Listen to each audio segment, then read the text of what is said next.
Hey, Tony. How are How you? are you? I'm good. I'm good. I I'm am so good. excited. Yes. I'm good and recovering from a phenomenal weekend last weekend. It was It so amazing. it was, you know what? Um the word I keep coming up with is magical. The Atlanta Black Theater Festival last weekend was magical. I I feel the same way. I was trying to use a term that a lot of younger people say, like it hit different. 'Cause it just felt, and I've been around for 7 years now. And I said to myself, we've always had phenomenal years, right? Every single year. But yeah. something about this year was unique. It was indeed magical. I agree. I don't know what it was. I think it was, well, first of all, we always pray. So I'm not ashamed of that. We always pray as a board that people are protected and that they're safe. And, because the world is going crazy.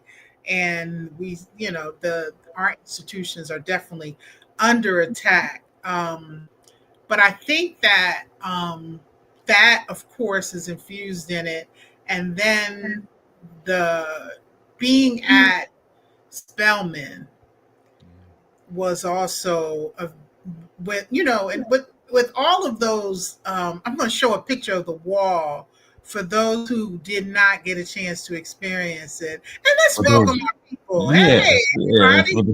This is For Guy those of right in. you who don't know who is this first time you ever listened to Let's Talk Theater, I'm Winston Wilson. I'm the board chair president of the Atlanta Black Theater Festival, and we have our founder, executive director, artistic director, Tony Simmons Henson, with us today.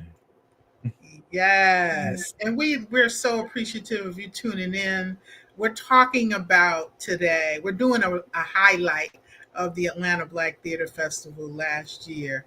But I think that no, I actually don't have an image of the wall, but that wall, and I don't even want to talk about it not having an image of it, but oh, wait a minute, we may have something. We may have wait a minute. We might have it in the background somewhere.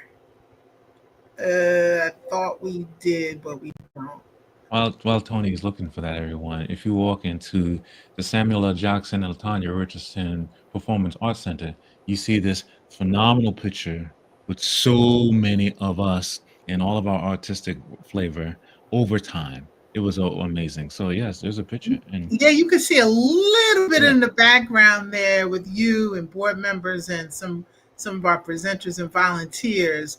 But it is a wall of all of the plays.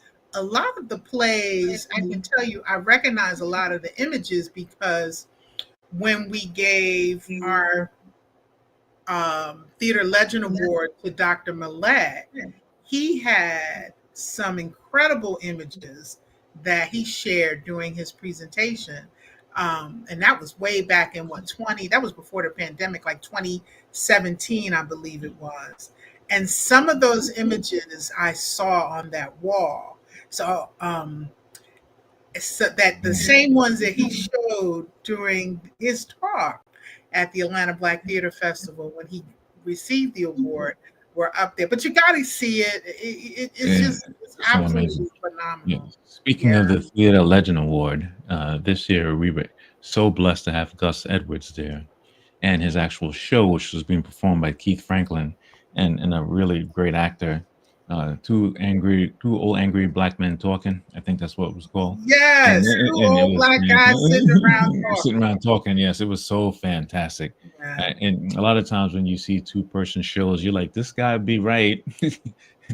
The actual dialogue has to be right, and the crowd loved it. It was so well attended. It was there. They go. Oh gosh, these guys were they were both actors. I don't want to mess the fellow's name up. Something in my head said it might be Kyle, but it was great. Keith The, is here. Let's ask him. Come on. oh We're going to yeah, bring him Keith. on stage. Keith, you don't have your camera on, but I'm going to bring you on stage anyway. Hey, Keith. Keith, you're on mute, or you All weren't. right. Hello. How are you? Hey, How are that's you, great, Keith. Keith? I'm good, good, Who was good, who good. was the name of the actor you were with there? It was such a cool film. What was his Rodney name? L. Williams. I'm Rodney. sorry, Rodney L. Johnson. I'm doing the same thing you're doing. Rodney L. Johnson. It was such a great Well, show. that show was off the charts. It was absolutely phenomenal. So we had a really good time doing it, and it was really, especially great to do it in front of the playwright. So that meant a lot. Yeah. I can't imagine. Were you nervous? Well, not to sound arrogant, I don't really get nervous like that. I'm like excited, but I don't get nervous like that. You could tell you were calm as a cucumber. So was and so was Rodney. Maybe it's because you've been doing this for 40. I'm telling you, Keith, 40 years. Yeah, probably more than that now because I'm at this point I'm 64, so it's a little bit over 50 years now. Would have never guessed that age if you didn't reveal that, Keith. Yeah, yeah, yeah. Wow. Been a long time in the theater, but We've this never- show was, I mean, it was really good. You And know, it Rodney, was cool though. There was parts of it in comedy, and you know, a comedy can fall flat on stage. Every single moment that you guys had of comedy, you could tell the audience was totally engaged. They cheered and clapped and laughed at every single thing. So I thought that was right on point. Yeah, you know what? It's very simple to produce. But what I like about the show is that it is so witty, Yeah. and the words are so cleverly written, and they're real. It's an authentic conversation, and you guys just brought it to life. I'm just so proud that we were able to include this piece in our lineup this year. Thanks, Keith. well, we appreciate you having us. And Keith did so many other things. He was in stage readings. He was directing things. He was doing a lot of things with the Oh, festival. Keith, you were everywhere.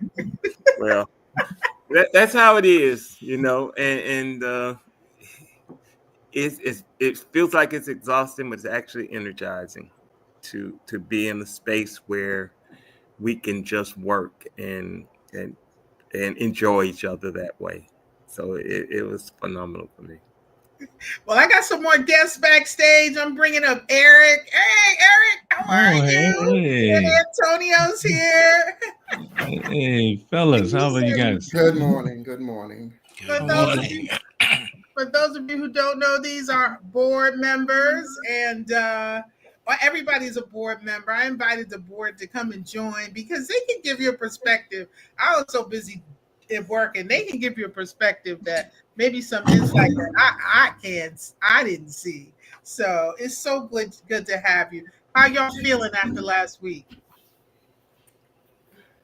I'm feeling incredible. It was a remarkable 3 days, Thursday, Friday, and Saturday. You know, each day was incredible, and meeting all the people, and then Friday with the stage readings and getting to know the new shows that were going up, having to go and help out with the tech and stuff. That was incredible. And one thing I would like to say was the students from Spelman and Morehouse were great. That they were phenomenal. I They really were enjoyed indeed working fantastic. with them. I enjoyed them. Oh my gosh. Now, Eric, you were backstage and you are production manager. Give us some of the give us some of the things that happened, because a part of the Atlanta Black Theater Festival has so many moving parts. I mean, so many moving parts. We have 34 events, but we're mounting shows every 2 hours. So there's a lot going on, and Eric is backstage running the show with, and what we have a special partnership with and I'm so sorry about the background. Let me turn off this fan. Maybe that'll help. But I'm so excited because we're able to partner this year with Spell House, Morehouse and Spelman students who are studying from the theater department. And that to me was special. So let's share some of the things that the students were able to engage in while they were backstage with you. Well, one of the things that they were able to do was see what it takes to be able to put up and break down 5 shows in one day. Because most of the time when you're doing tech, you will sit up for one show and pretty much you just sit back until it's time to break it down. But we had them coming in, and we would sit up for the show. They would sit up and they would spike the set. And they would see how everything was supposed to sit up for that particular show. One of the things we always had them do was make sure you take a picture so you'll know exactly where everything goes, because when you're breaking down one and getting ready to bring on another one, it's easy to forget where something goes for the next show. But they were incredible with taking directions and being able to see what goes on and how to really see what it takes to put on a festival like this and to be able to do 5 shows in one day. Hey, Eric, thank you so much for that. I was just going to share, Tony, thank you so much for everything you do. But I didn't want to forget that Eric was part of a partnership we now have with the Frank Silvero Workshop, and you had your play read. So tell us about your play and tell us about that experience, Eric. Well, my play was called When the Fence Falls, and it deals with a group of friends who decide the day after Martin Luther King was assassinated in 1968 that they were going to do something to make a point to the world that we're tired of being treated this way. So they go into and they decide, well, we're going to blow up these 2 buildings. And with that, they don't realize that they've been infiltrated by some undercover policemen. So all their plans kind of go up in smokes, but they end up putting the people who were responsible for turning them into the police on trial. So it's a very intriguing, and it almost takes you back to that moment, because I did a lot of research on writing that particular piece, dealing with everything from reading all of the stuff about the Black Panthers and a lot of the different groups and stuff that were back then. But my work with Garland and Kimberly, I mean, it was incredible. You take for granted sometimes thinking that you know what you're doing when you're, as a writer or producer or whatever. But when you meet somebody, when you meet people who help push you to get more out of you, that money can't even pay for stuff like that. And that was incredible for me, working with them. And every week I had homework, and every week I would sit there and I would make sure that I completed what I had to do, because I knew that the first thing they were going to ask me, well, let's see what you did, and to make the changes and have them feeling good about, I like this, I like that. Well, maybe we need to look at this again. It just helped me out as a writer even more, to the point where I'm going back, I'm looking at a lot of other stuff that I've worked on and some things that I'm working on now. And I'm a little more critical about how I write and make sure that I'm writing for the audience and not me. So Eric, what's the next step for you in this process? But the next step for me with this particular show, I'm looking at producing it going into next year. I'm working with a friend of mine, me and Andre, Meekins, we always talk, and we've got a couple of projects that we want to get on stage going into next year. Okay, good. Speaking of Andre Meekins, he was very helpful with the students we were talking about earlier. Yeah. He helped to coordinate all of that, including the Dr. Doris Derby monologue competition this year. And Andre is so amazing on that. I know, Tony, you were going to share something about Andre, but he's been great to be part of the festival. No, Andre has been a friend of the festival. Yeah, absolutely right. He's been a friend of the festival for, oh my gosh, I think since its inception. And the coordinator of the monologue competition. Again, just another opportunity to really get students involved in what we do. I think is so important. One of the things that my mother used to always say when I was growing up is, when you get older, you bring wisdom, but you gotta have a succession plan in whatever you do. You gotta bring people in the pipeline. You've got to allow people to shadow you, and having these students connected with the festival is a phenomenal experience that is rare. And that's what I really want people to understand. How many Black theater festivals are there in the country? They're very few, and there are only a certain number of limited opportunities, or Black theaters, period. Let's just say Black theaters.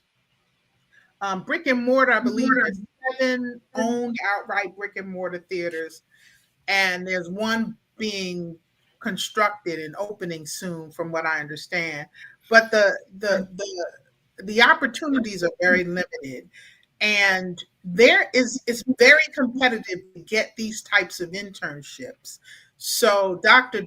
Doris Derby, who, and may she rest in peace, left us a significant amount of money to help support the initiative to bring these students in the pipeline.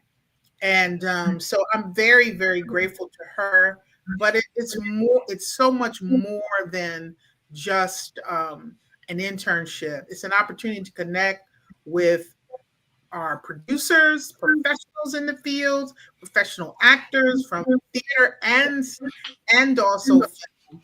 And it's just a tremendous opportunity. They can see they get a 360-degree view, intense view of what it's like to produce theater. Yeah, I like to add to that.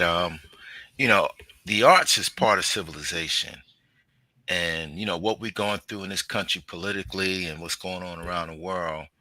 That's the first thing that drops off out of a budget. So this is an opportunity working with these students to infuse arts, creativity. That's what makes the world go round. Yeah. It's part of civilization. It quells a lot of issues, societal issues that we have in the world, and catching these kids early and supporting them, I think, is so important, because that keeps them going. Because you could be discouraged.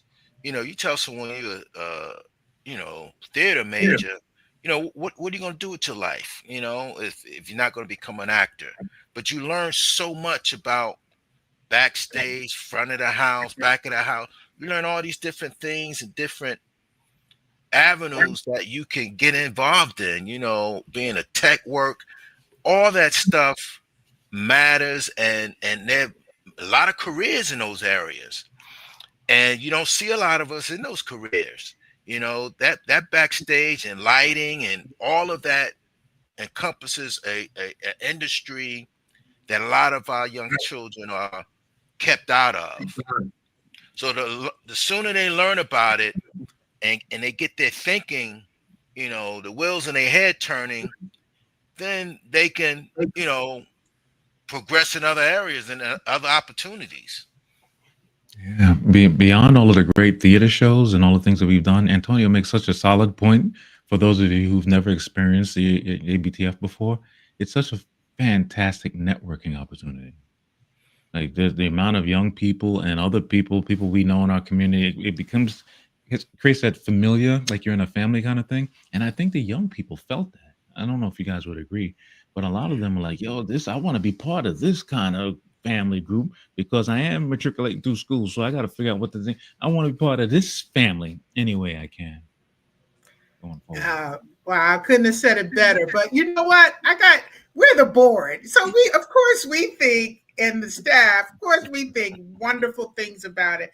I got some clips, some testimonial clips that I'd like to share. Greetings, I'm Tariq Kareem. I'm from Richmond, Virginia. I'm the Artistic Director of the Black Virginia Theater Alliance, and I'm so happy to be at the Atlanta Black Theater Festival. This is a beautiful space that's rooted in grounding, liberation, and creating a space for Black artists, which is so important. It's a mecca of sorts. It's an infinity space, and we don't have many of those, and so it's important that when we galvanize together, we create, we build, and we are discovering new things with each other and networking. And so I'm excited to be here, and you should join us. Okay, thank you, Atlanta Black Theater Festival. This is a world premiere for the play The Turtle, Race the Rabbit, and we did the original music of Mr. George and Tim Tooks. It was comedic, it was for the children, it was for the adults, everybody laughed, and it's an iconic story. Plus we had L.O. Baby Love in the show. It was a great show. But hey, this is a world premiere for Miss Wanda. This is the start of a brand new stand-up comedian's career. This lady did it in New York. She started at 6 years old. Now she has a Netflix special. The same thing is going to happen for Miss Wanda. See y'all.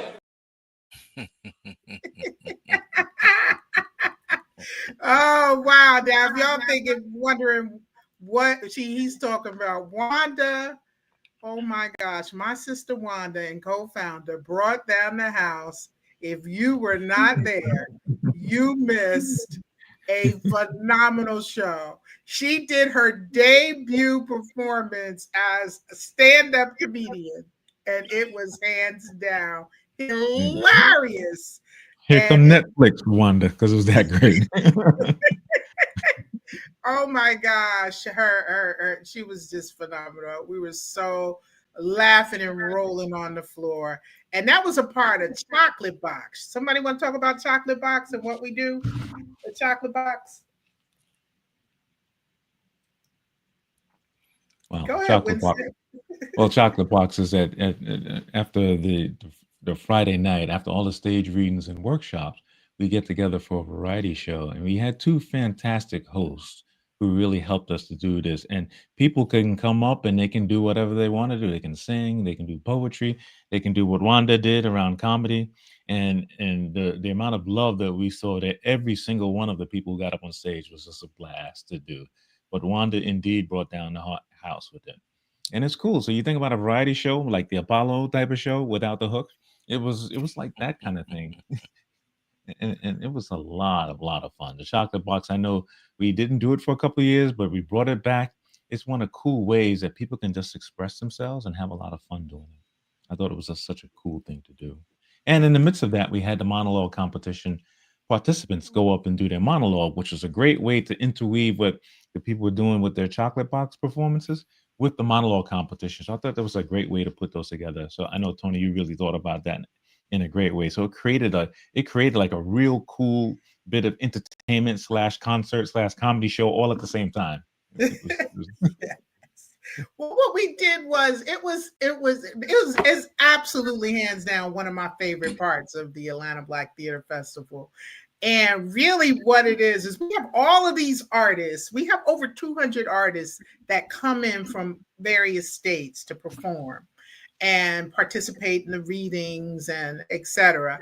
And they have a variety of talent. So it's a packed house of talent.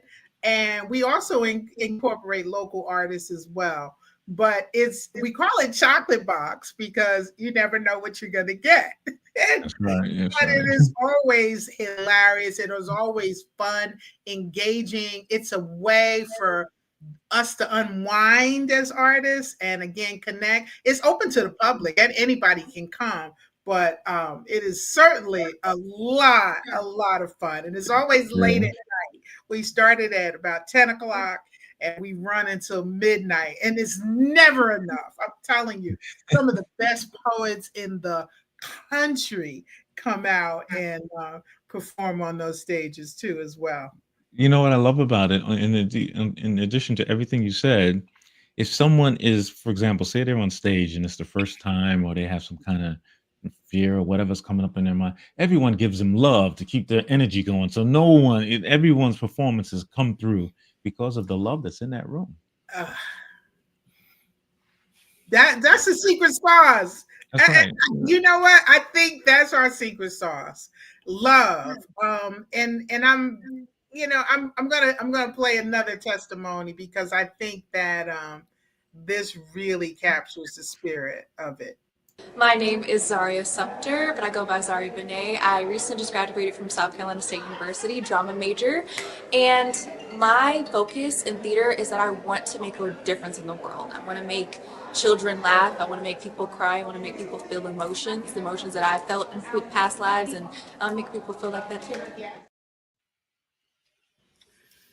Hey, I'm Stan Seymour, the composer of Chicken Stories, a show that we all just enjoyed. Shout out to Marcus Fulmar, the creator and director of the show. I just want to give a shout out to Atlanta Black Theater Festival. What a wonderful opportunity to showcase Black theater, showcase our show. This is an amazing, amazing event, amazing festival. The fact that it's going 14 years strong, so happy to support it as a native Atlantan. I support all my other Atlanta artists, creatives.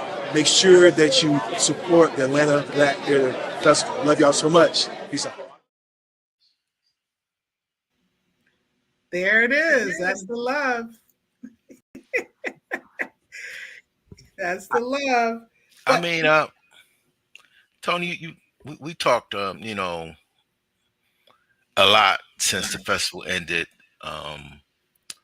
Something about, I don't know. Every year we say this was the best year. This was the best year, and I know, Tony, you mentioned earlier, you know, your word was magical, but I like, you know, for everyone to share what your thoughts on what do you thought was different. It, and I said, I think after our breakfast on Sunday morning, I said the cavalry was coming. We was going to get some help.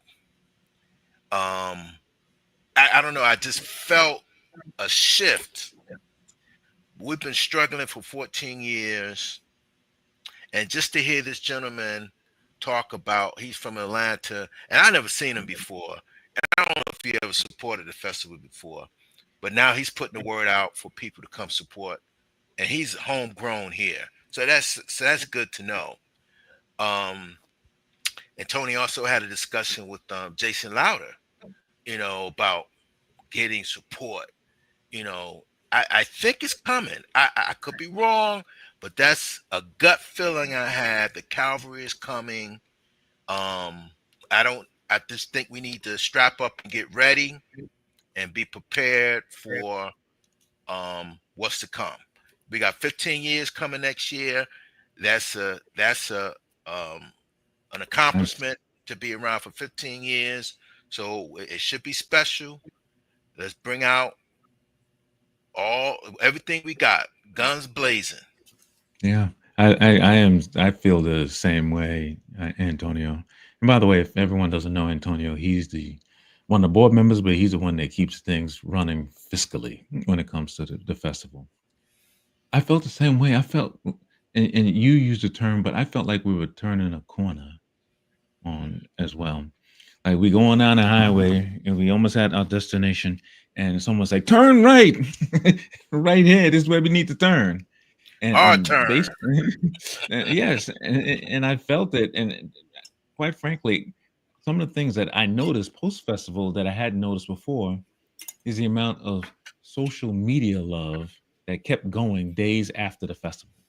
And it wasn't created by us. It was people who were at the festival or people who were around the festival. They were posting, I was at the festival. I took a picture with such and such. Or I was in a reading with such and such. And this is what happened. Or I was in this play. It kept going beyond us.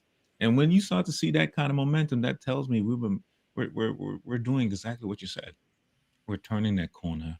We're getting even more people to create that energy and the momentum. So when we get to year 15, whew, and 16 and 17, I don't know what's going to happen. All I know is that we're in such a great place now because we are making that turn. Yeah, and couple that with the relationship with Spelman. I think that there puts the stamp of approval from an academic standpoint. And people, you know, they respect and recognize academia for some reason. You know, it's different. And I can't really explain it, but it's the perception and the optics are a little bit different. And Tony, you want to share some of the feedback you got from Spelman and what they thought about the festival? Oh man. Well, I want to comment on that, but I also want to say something about two things. 14 years is not a short amount of time. It's enough to establish your credibility and reputation. I think that the Spelman partnership was the cherry on top.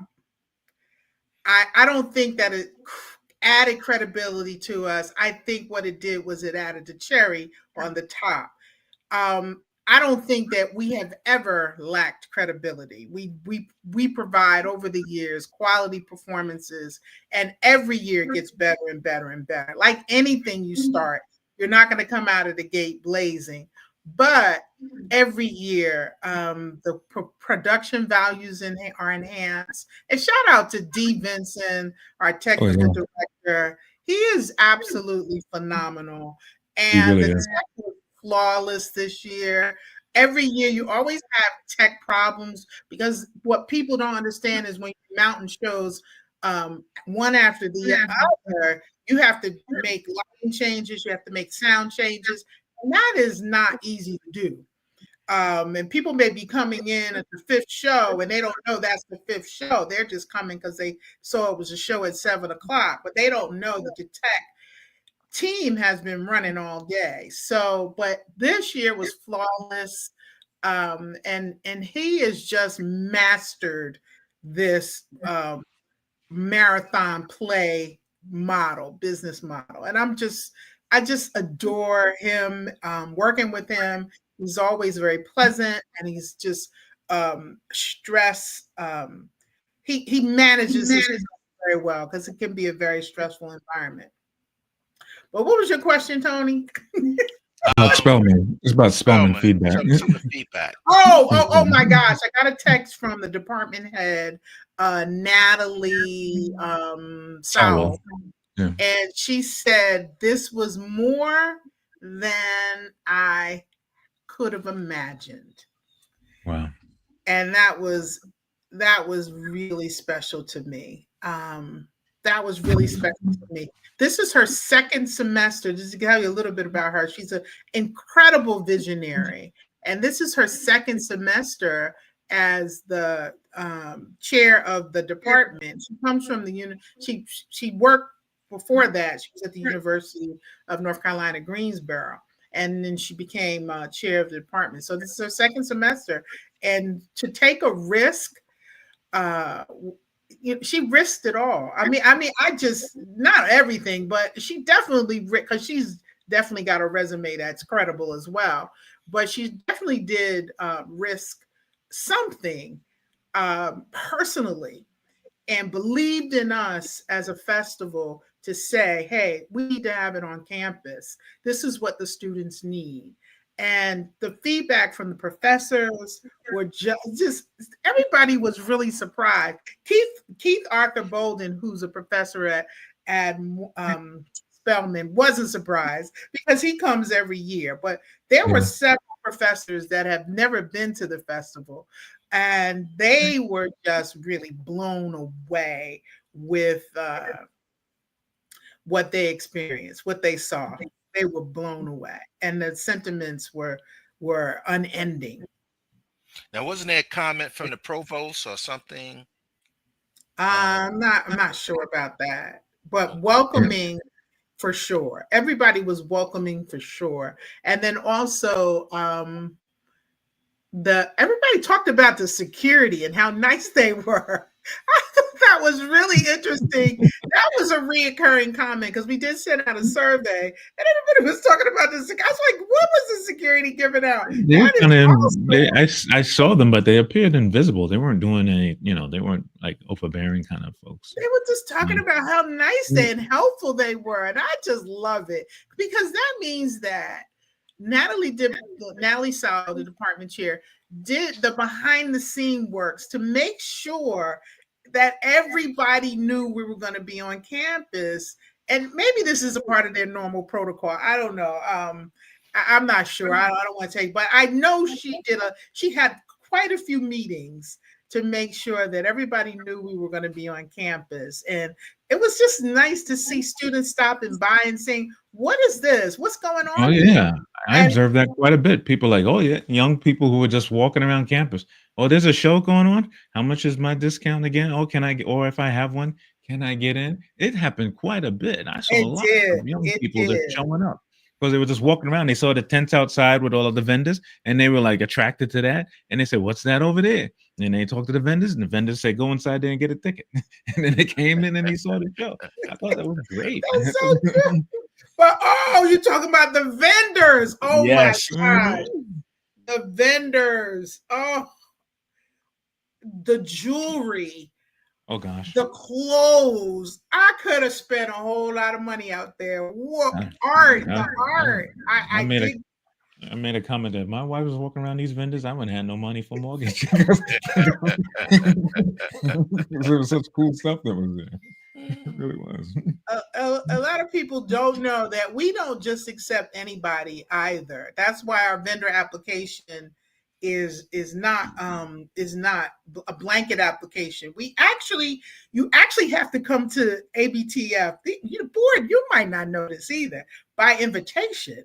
So what Tony and I do is we go to different events, and if we see a vendor that is displaying and we think it's a good fit with the festival, we invite them so it's by invitation. It's not an open event. So you're not going to get, mass produced, factory produced jewelry, or clothing. You're going to get some, and a lot of our vendors have been with us since day one for years. They come back year after year. So Thank you so much to them. Yeah. Thank you so much to them. Any thoughts from Keith or Eric on this year's event? What do you think? Eric, you want to go? Keith. Eric, you were going to go. Go ahead, Eric. And Keith, then we'll go.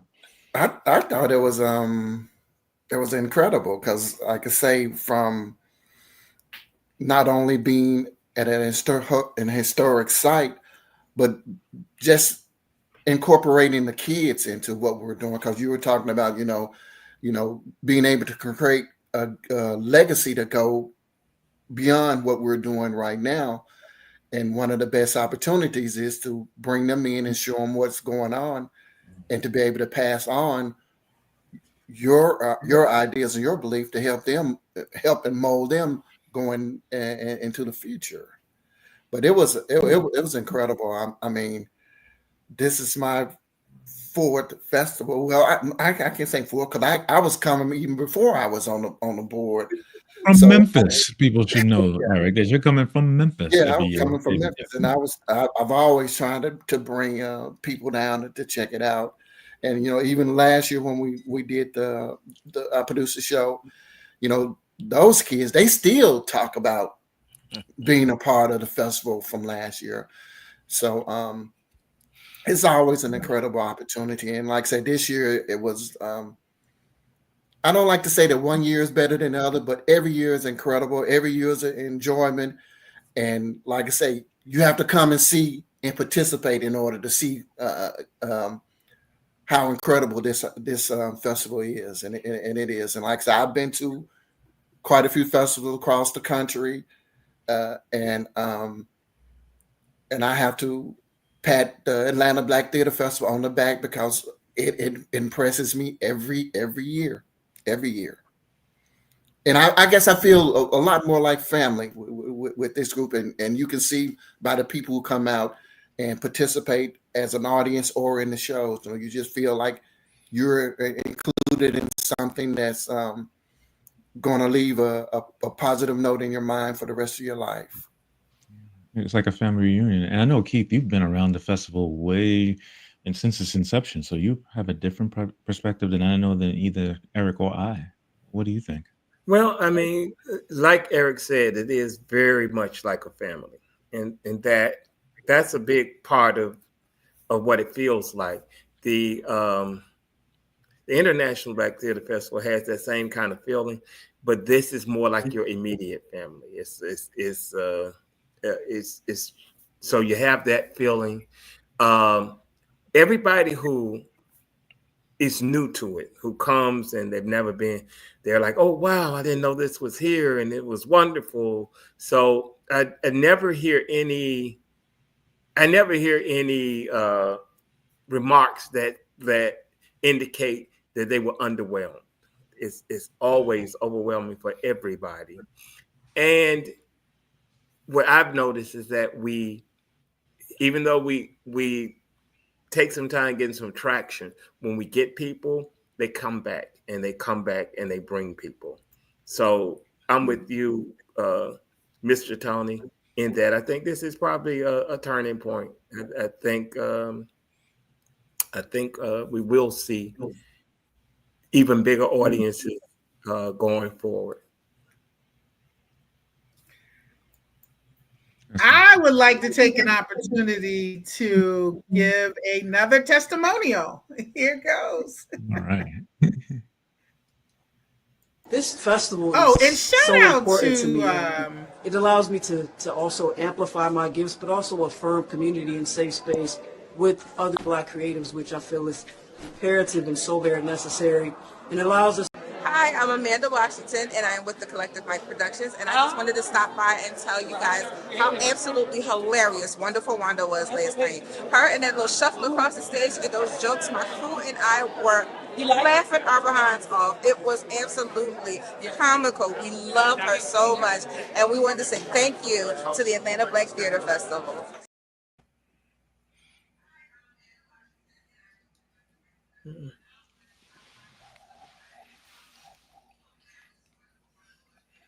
Tony is not up.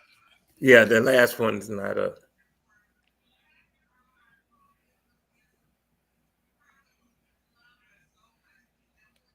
I don't think. Tony, can you hear us? Yes, I can hear you. The one you're showing now is not on the screen. Okay, let me try it again. Hold on.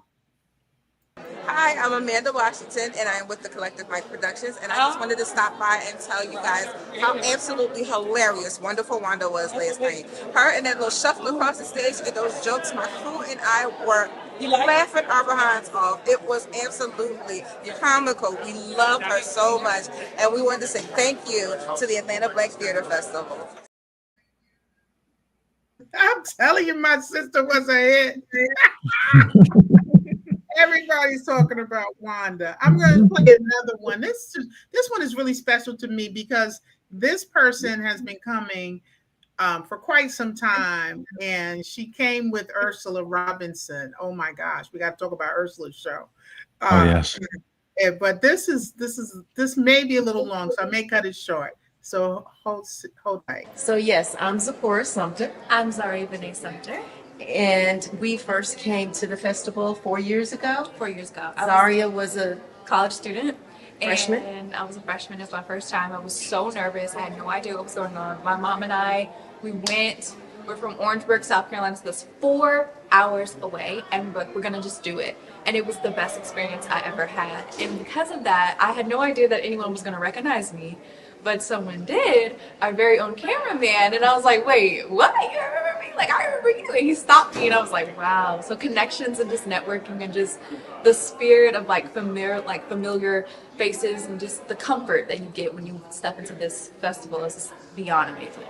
And as a parent, I'm just proud because 4 years ago she came as a student, and now she's coming back as a performer. Yeah. Turtle beats the rabbit. So that's as a parent, I'm just ecstatic. Her dad is here too, so we'll be, supporting her in her show.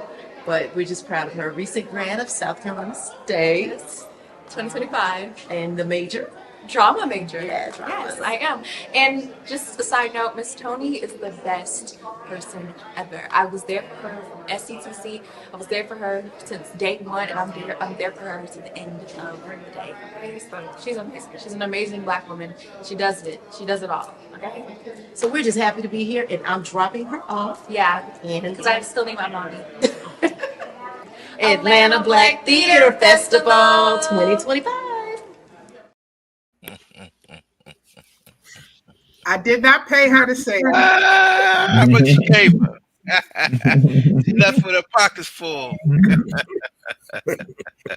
No, I did not. That was nice. Wow, I didn't know. You know, I talked to her a lot too because she kept asking me for a job, and Yeah. I did not know she was one of the students 4 years ago. Wow, and she been back every year for 4 years since she was a intern. Because I know we used to have students come from South Carolina State every year, and along with Claflin and Fort Valley State, you know, all different schools. Professors will bring them down. That's an amazing 360 circle there. That's exciting. That was good. And Dennis would spot her out, wouldn't he? Yes, yes. Give a shout out to Dennis. Dennis is our marketing guy, our media manager. Yes, Dennis, he's if our you see a guy walking digital around with media a person. camera, I think he's taking a camera of everything, at least that I've been around for the last 7 years. He probably got That's him. hundreds. Last but not least, I want to talk about our closing event where we had so many incredible winners. Charnice Chapman won Best Actor. We had Tiffany Dean won Best Playwright, and I hope I'm not forgetting anything. Chicken Stories won Best Production. Summer Breeze won Best Play or Overall Performance. And then without a doubt, I want to just give kudos to our incredible in-house celebrity, Ursula Robinson, for her production, Skinny, the one-woman show. And you know, one of the things that I do as a producer is I always watch the audience. I watch more the audience than I do the work. And the reason why is because I want to see the audience's reaction, and I'm scouting to see if it can be something that, because I don't like every type of play or genre of theater, but I always try, I'm trying to bring it up on the screen, but I can't bring, oh, there it is. Every genre of theater. So I look at the audience. This woman received a thunderous standing ovation for this show. This was a newly revised, she brought it to the festival way back about 10 years ago. And she revamped it, and now she's a Tyler Perry Netflix star. And she brought it back and received the thunderous of applause. I mean, not just one at a time. Everybody at the same time stood up to celebrate her story. And so I really want to try to bring it back for a fully mounted show. She did a cabaret style event of the show, but I think we should talk about bringing her back on stage to mount the full production, because it is funny. It just brings you through a range of emotions. But yeah. I love shows like this that take you on a journey. You know, it's just one thing if you just tell jokes, that's one kind of comedy. But in her case here, where she tells you about a journey that's her life, and it had ups and a few downs in it, and she wove in comedy so massively. It's hard to keep me smiling the whole time watching the show. You know, oh my God, she did it. She did it. It was so incredible.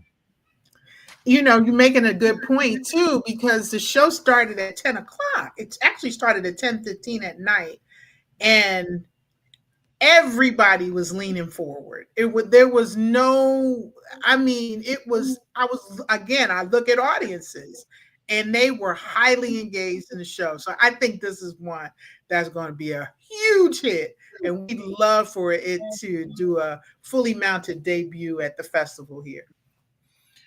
Now, are you going to announce the person that says she's bringing her one? Oh, you're not going to do that? Okay. You're going to keep that in your pocket? All right. Well, we did. Well, let's put it this way. We did have a few celebrities that were attended this year's ABTF, so I'm sure We that did. we may see them in the future as well. So if you see some of the pictures that are out there, you'll see a few of them. Yeah, I tried to share as many as I could. So please subscribe. If you're on YouTube, please subscribe. If you're on Facebook, please follow us, and then vice versa. And we're trying to get to 1,000 subscribers on YouTube. So please help us do that. And yeah, and join our email list. I'll put the website out up. Join our email list to make sure you're up to date as to what happens next. We're doing some year-round stuff. We're going to do some support for playwrights. That is in a horizon. And then the board has a retreat coming up next month to talk about what the next 3 to 5 years are going to look like. So stay tuned. If you're an artist, you're a theater lover, art enthusiast, stay tuned because we got some stuff we're cooking up. Exactly right. Yeah, I know we're at the time here, but I want to tell everyone who's listening to us talk today. You can tell how wonderful we felt about this. And it was just something that popped into my head as we were talking. And I feel that the ABTF is a masterclass in community engagement on all of these different levels. Phenomenal theater work that we've done, helping the young people to get where they need to be, allowing people who have readings that they want to have their readings shown and projected, workshops. We have a film portion where we actually can have people put in their short films. We are really bringing all of the arts that we do together in such a phenomenal way. If you want to be involved in the ABTF, you heard what Tony said about being involved on our YouTube channel, but go to our website. We always need people who want to volunteer their expertise or their energy or their effort to help us to make this a phenomenal festival. In our 15th year festival, I know we're going to have such an amazing opportunity for you who are listening to us talk today to really be part of this. If you're in Atlanta, or if you're in Memphis, or if you're in Houston, or wherever you are in this city and in this world, because we have colleagues, we had a few people from Ghana who was part of the festival this year. Wherever you are, get down with the festival. Be part of us. Be part of this area where we tell our stories while in the midst of our stories trying to be not told. We're telling our stories. The stories that we're telling are our stories. Every time you go to a theater show, your spirit is changed slightly. And that's what I felt this year. That's what all of us felt this year. That's what all of the students that we had walking around, that's what all of the participants, the patrons, oh my gosh, we have to thank all of them for making this. And Antonio and Tony said it. This is a mounting thing. This is a cumulative effect of all of the work that's been going on for the last 14 years. Please be part of us. I love being part of what we're doing. And I have to tell you this. I'm whispering this to those who are listening to us talk. ABTF saved my life as I was going through massive challenges in my own personal life on so many multiple levels. I said, what's a creative family that can be there while I go through this? And you guys did it. And I thank you for that. And for everyone who comes to our shows, they feel the same way on multiple levels. Please let us help you as you go through your creative life. Tony, I think this is it for this season, perhaps, of Let's Talk Theater. I know we're going to have more because we could do this over time. Heath, Antonio, Eric, all of the board members who are part of this, all of the staff who are part of what we're doing, all of the patrons who come out. I'm telling you, every year I go, it seems like more and more people I know when they go to the festival. So please, all of them, thank you. All of the vendors, Spelman, all the people who helped us in the past, Southwest Art Center, the Douglas Theater in Macon, all of those areas have helped to bring us to where we are today. And so let's have some fun as we go through it. Get down with us so we can have some fun. I know getting down is like a Gen X thing to say, but let's let's have some fun with it. Let's I don't know what exactly is the right terminology to say for 2025. I'm sure we'll have some young folks who can school me on it, which is another Gen X thing to say. But let's have some fun as we do it because the ABTF is here for you. Year 15, Tony. Wanda, Antonio, your whole family, all of the board members, you guys have really helped us to bring something together. I said this earlier. This is not a thing where it's like you're a partner over here and you're a partner over there, and then you're over there, you just do your thing. This is like a locked arms kind of thing that we do with Frank Silvera, with all of the folks who've been part of this, Spelman College, all of them. We're locking arms with all of you. And come get down with us so we can lock arms with you too. Absolutely. And I would be remiss if I did not shout out my newly minted architect Oh, yes. slash DJ daughter who was on the Wheels of Steel. She was really good. Ones and twos. She was great. I was like, what? I was like, I think I asked a question to someone like, who's the DJ? And then someone said, Kobe. I was like, what? Yeah. So, you know, we got DJ on the cheat, boy. But yeah, everything you said underscored and more. Thank you all. Thank you all for being a part of this today. This wonderful recap. I hope for those who you did not attend, I hope you got an idea of what we do. I know everybody, what is the Atlanta Black Theater Festival? It's hard to put it in one sentence. And we just tried to put it in an hour podcast. But as you can see, I would sum it up in one word. And that word would be love. It's love. To me, it's love. Love of the arts, love of people, love of our people, love of our culture. Thank you.